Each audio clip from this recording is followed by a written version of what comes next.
Welcome to the Diary of an African Entrepreneur, where we explore the stories of African businesses, men and women who are building African businesses. I'm your host, Dejadi Gusoye. I'm a partner at Sayal Capital, a leading food and agricultural company in Africa.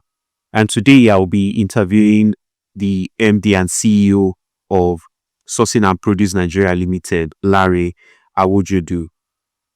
Sourcing and Produce is a leading African agricultural trading company headquartered in Lagos, Nigeria, and it has a growing international footprint. They specialize in sourcing, processing, and exporting premium African commodities such as ginger, cashew nuts, hibiscus flower, sesame seeds, and more, and they ship directly to the global market. Welcome, Lanre, and it's a pleasure to have you on this podcast. Thank you so much, JD. It's a pleasure to also be here. Sourcing and Produce has grown leaps and bounds over the last couple of years, and we are an investor in Sourcing and Produce. We've seen the impact that you are making in the community and in the environment. I wanted to just shed a bit more light on what exactly is Sourcing and Produce. What are you after? What are you chasing after? What is your mandate? What is the goal that you have in mind? Maybe many people have not heard it, but you want to show what is that goal, not start that you have in mind. Originally, the goal was just to survive, sincerely. Just like earn a better living for myself. I have a BSc in accounting. Then from there, I went into IT. I did a bit of SAP for about 3 years. But none of those things really brought fulfillment to me. I started out in farming. Then I started applying from farming. I got to a place where I found that the real farming, like the day-to-day farming, I needed to do more. So I went into local supply or trading of agricultural commodities. Then I would supply exporters. Then it got to a place where the exporters I would supply, they would pay me on time. Let's not use the word fraudulent. Like they would take too long. And I got angry one day and I said, why can't I be an exporter myself? And the first year, container, the second year, 2 container, 3 container. Then it grew from there. But where we are today, our mandates, our vision, the long-term vision is we are building Africa's leading hybrid trading company.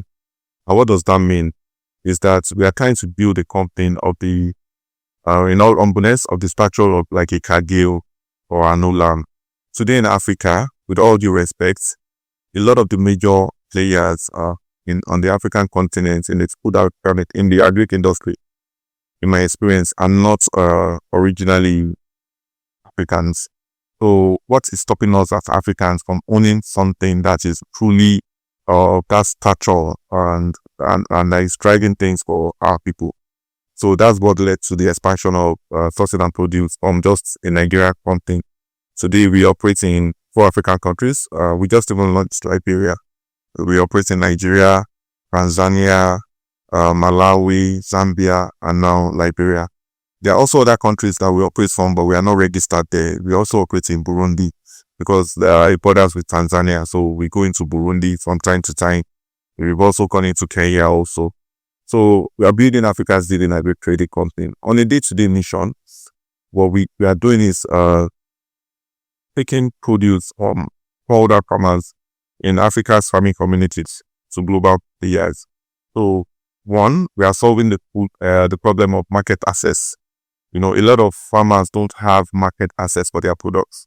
One of our major products is hibiscus flower, for instance. In the Nigerian context, it's just used for kobo drink. It's not even highly regarded per se. When in international market, it's a major product.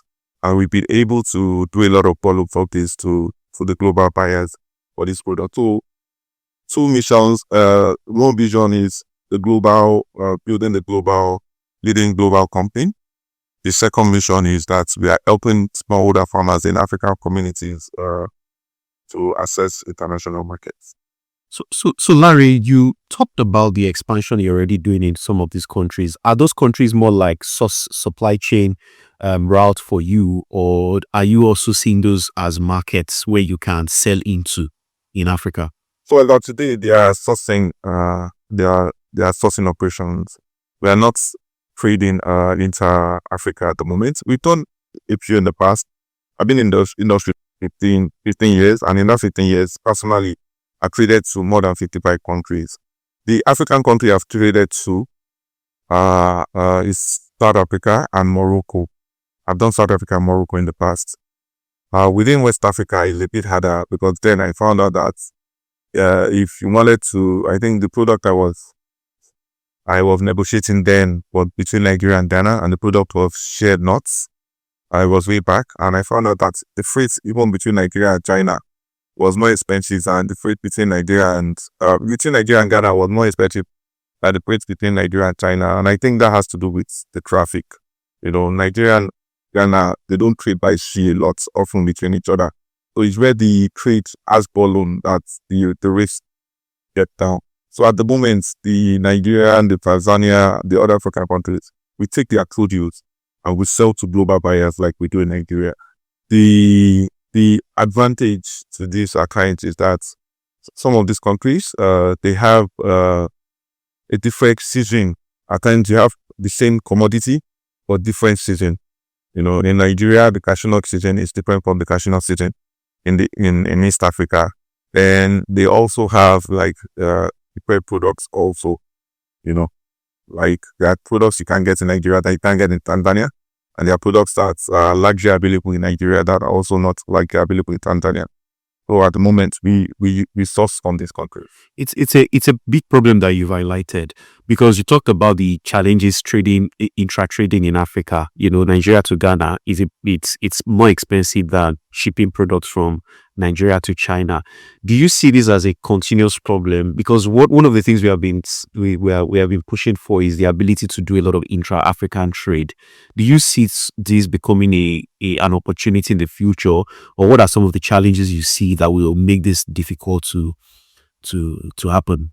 I think it would continue to be a problem, except maybe something changes in terms of maybe like a competitive advantage. One country really has something that the other country really needs and is not able to produce. A lot of countries similar to each other, or close to each other rather, produce similar products. In East Africa, from my experience in East Africa that in operating for a while now, they even trade between each other more than the West African countries.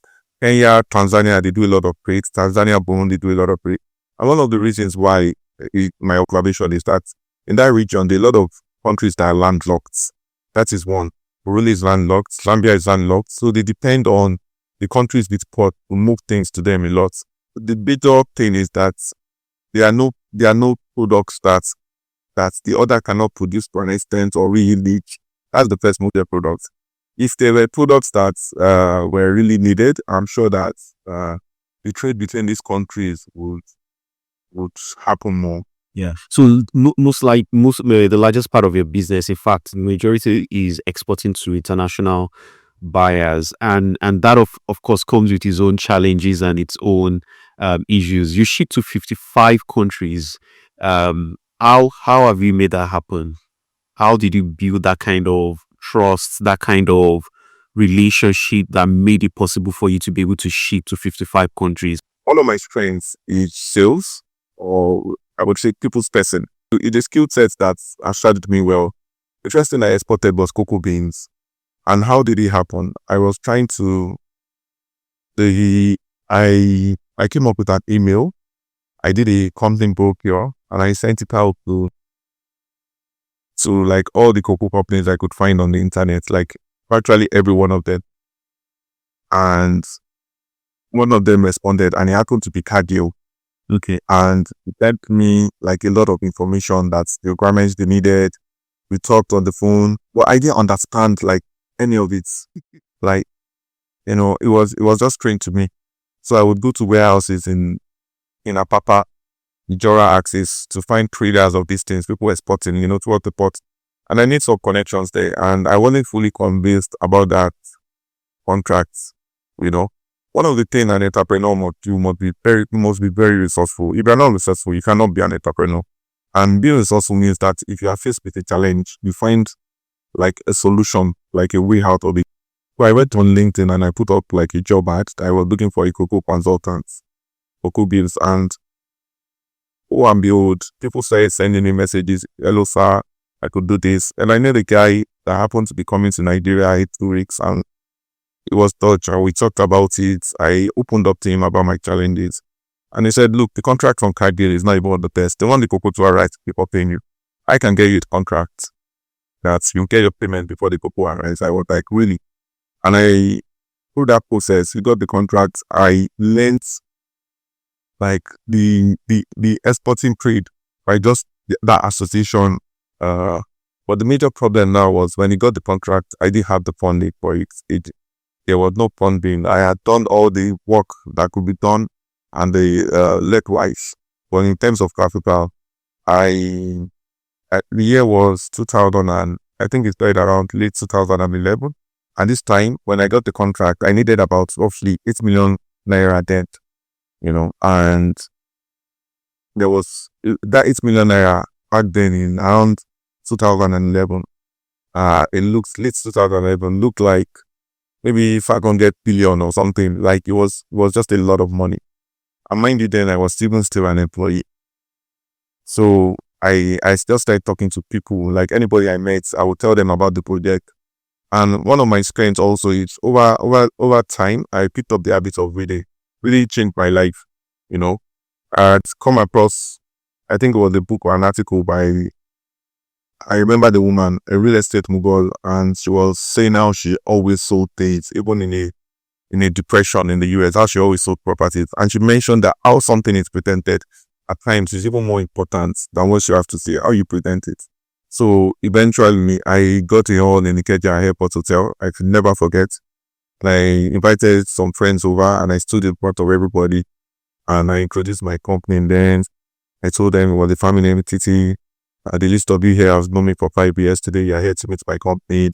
And long story short, I managed to get a friend to invest in me. Eventually, we got the 8 million after maybe close to a year, maybe 8 months. If I remember correctly, about 8 months. It took me it was an obsession to get that money. By this time, when I got the money, the cocoa prices, the contract I agreed with the German that they got for me, we had signed the contract. But cocoa prices, at the start of the contract, I think I was about to make maybe 10%.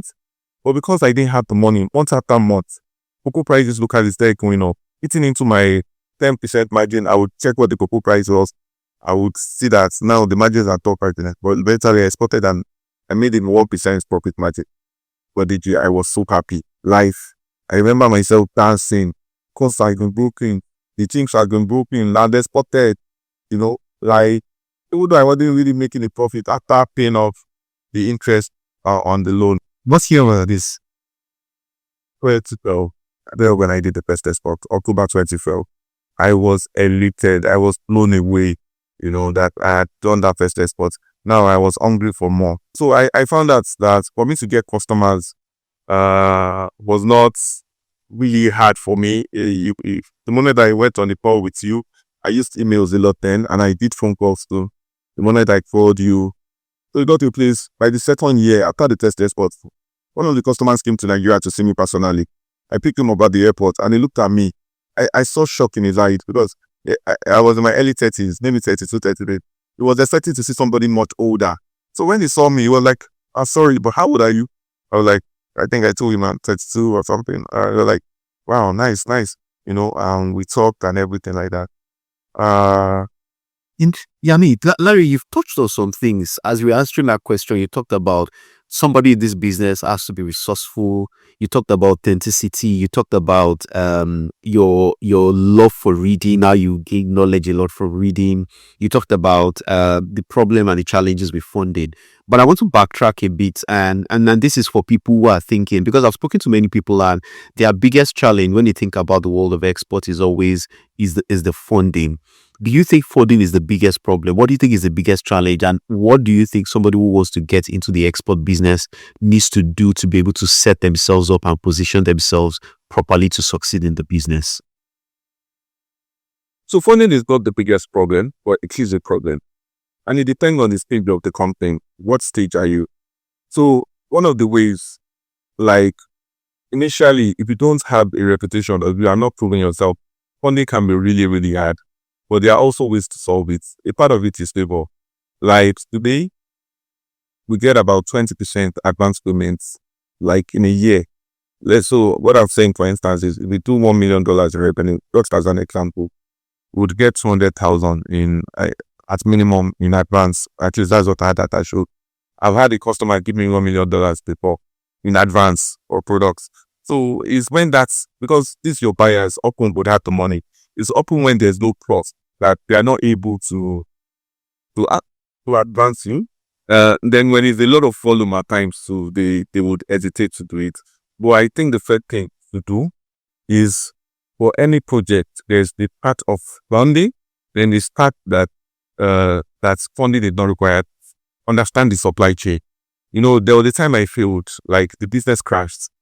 I lost money to a company in Brazil, and everything just went down. It was about $90,000. I would never forget. And it was not my first time of trading with that customer. The customer just, after opening like 4 containers, just refused to pay. But how did I get out of it? To show you the points. Because now I've been exporting for some time. I just didn't manage my risk well. So when the company was down and it looked like there was no future and everything, at this time I think I had about 8 employees. One of our farming agents that we work with, like a middleman, he just reached out to us saying that it's been a long time, you guys, why are you guys not trading? And we told him we don't have money to buy the goods and everything. And to cut a long story short, he said that he would give us 4 containers on credit if we could pay within maybe 6 weeks. So I looked for the money for the transport, the cleaning, and I talked to my buyer and he was ready to buy the 4 containers. Without me having capital, I got supply from the 4 containers. I sold to the seller, even gave me an advance of $50,000. And I made profits without owning the capital, but I had the relationship to make that deal work. So money is important, but having the relationships can help you solve a lot of this, and knowing the technicalities, because every business has their technicalities. If you just put money in front without understanding how a business works, without understanding the technicalities, I guarantee you would lose that money eventually. Yeah. No, thanks. And I think you've touched on that relationship part. Relationship is actually critical. It helps in terms of the trust you build with customers, but even from a supply point of view, the relationship also helps you to be able to get products in advance. And I think it's still the same trust that you took to raising capital that has helped you to be able to raise. I mean, you've raised from Sayal Capital. We've financed you. I think this is the third cycle of financing, and there's always been that demonstration. We've seen that trust, you building trust with the team. And so I can really say that, yes, indeed, there is a strong element, a strong critical part of your strategy is building relationships and being able to work those relationships. One interesting part of your story, and now I want to begin to move a bit into the why behind what you do today. One interesting part of your story is that you were an ERP consultant. That is an interesting part. What happened? At what point did you realize that this is not the way for you and you had to move to something else? So my background in ARP, it's been a journey, Deji. Everything had shock. My accounting background today helps me. My ARP also helps me because what we're doing there was consulting. We'd go to companies to implement SAP software, and I kind of got an insight on how a company should operate. I remember one company, and the CEO said, "Larry, how can I improve my company? Tell me, you go to a lot of companies, what can I do?" And I told him, all I see with your company is that a lot of your Nigerian scouts are not fully happy. They believe they cannot be managers because all the managers are Indians. So he said he knows. So me too, and also, can I ask you a question? And I said, what? I said, he said I should go ahead. I said, how can one be wealthy? How can one prosper? And he asked me for the definition of prosperity. And I told him my dedication. I said, to have my time to myself, that I'm free to do as I please, to go in and out. The second thing is, I'm able to afford anything I want for myself and my loved ones. Like, if there's something I want. And the guy analyzed it to me. Like, why, the job you are doing at the moment, how much do they pay you? You will save all the money, don't spend a penny. How long will it take you to get to, like, let's say 1 billion naira? Then I couldn't calculate it, but later I calculated it. It would take like 255 years or so to get. Because you have to own something, you have to be a part of something. And I started making me think. And before then, even in university, I used to sell jeans. One time I sold turkey. I was always doing buying and selling. One time I had a chicken and chip bet, even in Ife, yes, by junior brother, you know. So that thing resonated with me, and that's bubbling on that. Where when you meet somebody, at times even when I hire people, I know they have something more. The day they tell me that they want to go and start their own family, I wouldn't be surprised because I always sensed that this hunger and drive out there. So that's what led me to ULP. But when I go to ULP also, I let process it, I let patent it, but I still found out that I had an hunger. There was something more, Eh, being self-aware is key. To know that this thing I enjoy, this thing is not my strength, this thing is my strength. And also when you read, like, just generally, there's nothing you want to do that has not been done before. And somebody has written about it, has read some things about it. So I was on the search for what made Lanre exceptional, and trading kind of made me exceptional because in a short time, I could really get customers. I could talk to people and convince them, to partner with me or to do business with me on different scale. So everything adds up in that journey. So that's how I got into RP, and eventually I exited it. But the lessons, still have to work for me. They still stay with you. What kind of manager are you, Lanre? So you manage people. What kind of manager are you? If I ask, members of your team, what kind of manager would they say you are? I think I'm a democratic manager. Like I said, I like to carry people along. If you see us in the company, if they didn't tell you that I was the boss, you will struggle to know. Has the culture in the organization changed from when you were smaller to now that you are growing and scaling? And do you think it will still evolve, or you think it will stay the same way exactly it is? The cultural changes. There are some things that are still like fundamental to the culture, but the culture is bound to change. Over the last 5 years, we went from 8 people to, I think, about 60 today, 60 employees. That's a lot of growth, in terms of managing people. And we have employees not only in Nigeria, in Kano, in Tanzania, So the culture, people also come and be a part of our culture and try and fix it. One of the things that has changed in the culture that I struggled with, I'm still working on, is dating. When we were small, nobody was dating each other now. Everybody was working at like purpose. Now I just see some more boy calling one girl everything. They doing romance. I'm like, what's going on here?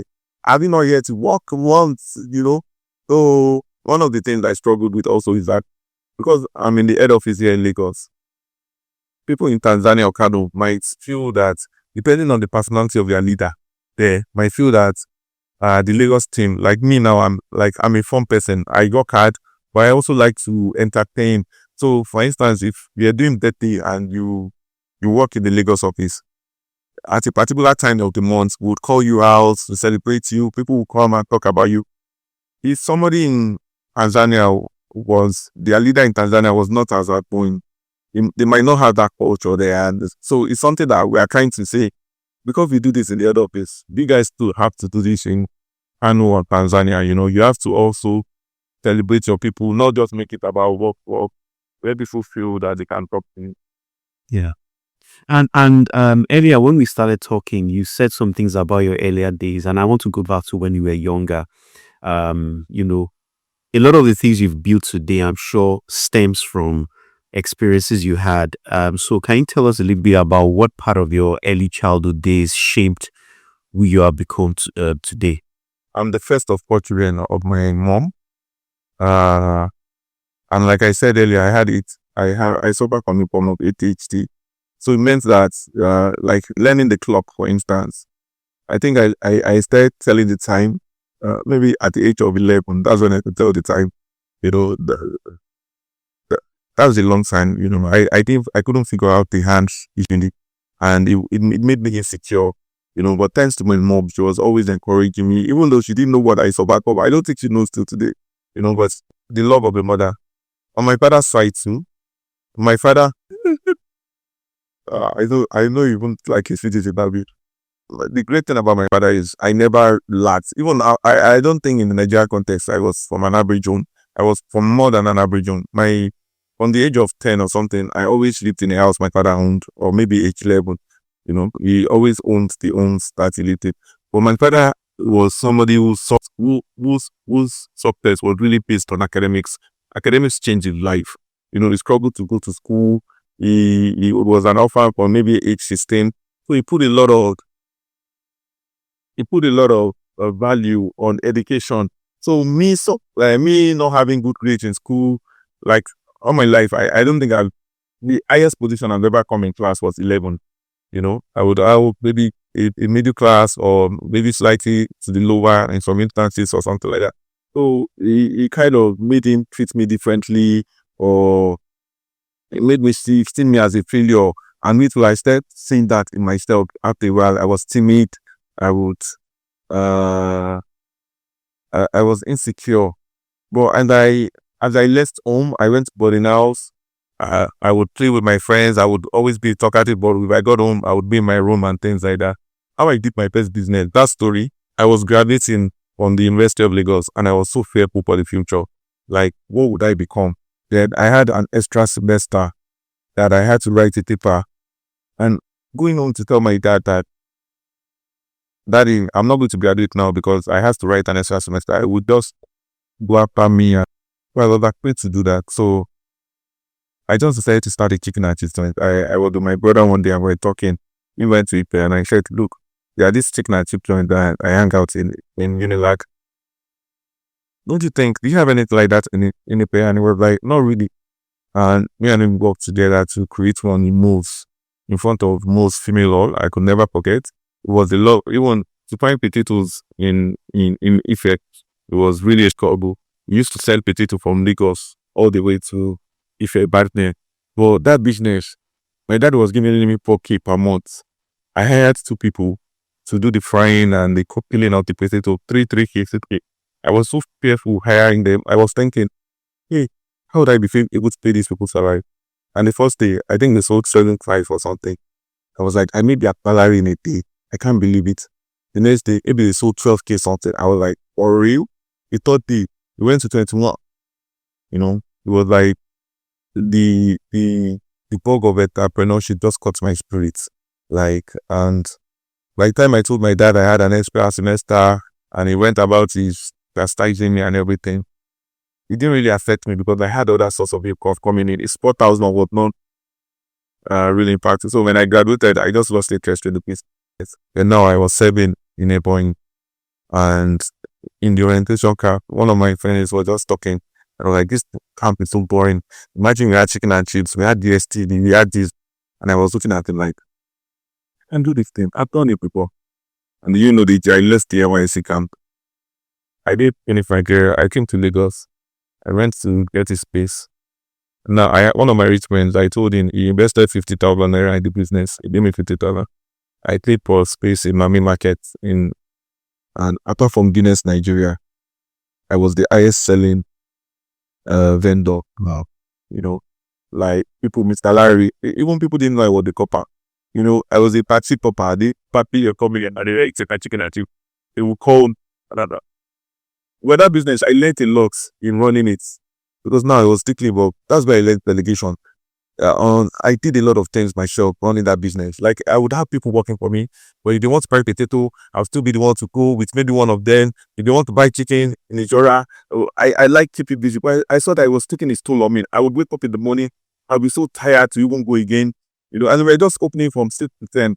The chicken and chips, we're doing it at the night thing. If I had to do that business again now, I'll open as early as possible, but I did it at the night thing. By the time I was 27, of my own money, I had 2 million, maybe 2,250,000. I forgot the amount, so I had to remember having 2 million that I worked for.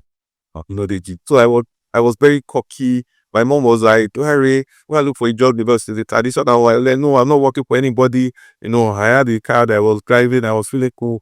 And one of my friends came and told me that, Lanre, hey, there's this investment you can do. If you put your money into it, it will double it, it will decrease it. And naively, back then, around 2007, there was upward. There were lots. There was a lot of solution, no solution, the spectral and all this. I put all my money. I was supposed to get 6 million or something. So I was sure that I was going to be a young billionaire at a young age. The week they were supposed to take me like this. They went bust. I nearly ran mad. All the money I had worked for, they were now gone. I was in panic mode. I was depressed. Yeah. So my mom, knowing the situation, she was not like, thank you that even happened to you. Now, go and look for a proper job. And had to dust my CV, and she got me a job. Then one job to the other job. But because I've been an entrepreneur before, that bug had caught on me. Yeah, I caught up. So even when I was working, I was like, I've done business before now. Like as a young guy, the only time I had money, I made money for myself. So by the time I was getting married, I was an employee there. But I knew that if I start having children, I would not be able to be an entrepreneur, because when me and my wife got married, so I told her we're not having kids in the best year. We're just like living boyfriend and girlfriend. It was what I had I could give her, and she was okay with it. So I had a year to start looking for something to do to start bringing me extra income. And coincidentally, by the second year, I got into farming, and I started doing local supply. By the time I had my first child, it was that same year I did my first export. So the journey just continued from there. Brilliant. No, it's a very interesting story you've shared, and thanks for sharing that very private part of your growing up with us. Very, very insightful. So there are many young African entrepreneurs that are probably watching this now. They could be in the commodity space, or they could be in many other businesses that they are doing, as you are probably aware.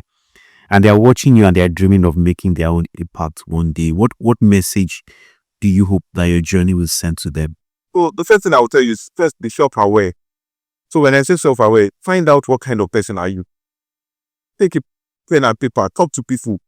Your strengths are always there. You will know what your strength is. It's just that if you don't pay attention. The problem is, I know people where they try to live other people's life. Like, because somebody is an entrepreneur, me too, I want to be an entrepreneur. Because my dad is an entrepreneur. Because my brother, they feel like that. There are other ways you can get wealthy and you can prosper without being an entrepreneur. First, know yourself, know your strengths, articulate them. Are you a good communicator? Are you comedic? I feel that entrepreneurship is not something that you can teach or skill. If they are not it, they are not it. It's like singing. That's the best example I can give. If 5 people seated here and they said, can we all sing? Everybody would say yes. But if 10 was the best, on average, some people on that scale of singing will be 5. Some will be 3. Some will be 2.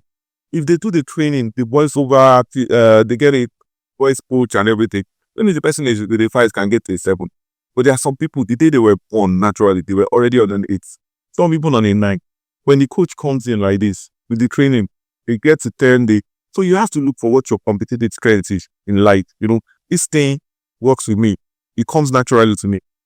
The moment you get into that field, you know what will happen? You will just be celebrated. Like, because that your skill set will shine through easily. You don't even have to, it's not like you're working, you have to work hard at it, but you enjoy even the working out process. So what I would tell people, my son or anybody, is that you need to be self-aware.